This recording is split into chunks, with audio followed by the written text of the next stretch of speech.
서울 마포구 서교동에 있는 지하 주점에서 방문객 등 57명이 무더기로 감염됐습니다.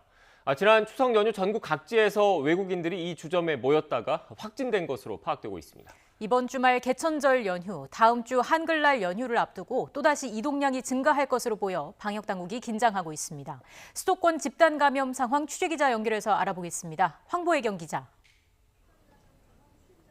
네, 서울 서교동 거리에 나와 있습니다. 네, 그곳의 주점에서 발생한 집단 감염 상황 자세히 전해주시죠. 네, 제가 나와 있는 곳은 카페나 음식점이 많아 평소 젊은 층으로 붐비는 홍대 거리입니다.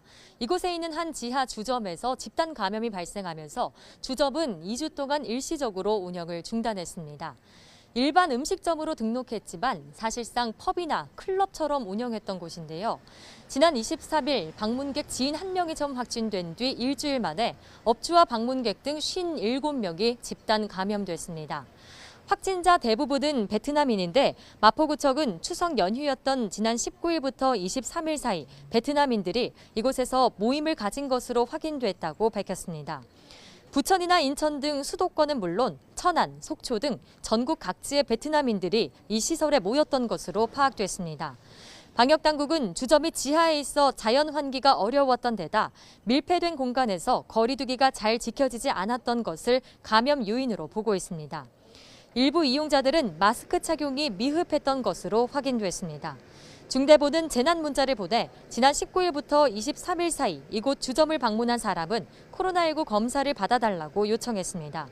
또 추석 연휴 이후 코로나19 확산세가 계속되는 상황에서 이동과 모임을 자제해 줄 것을 당부했습니다.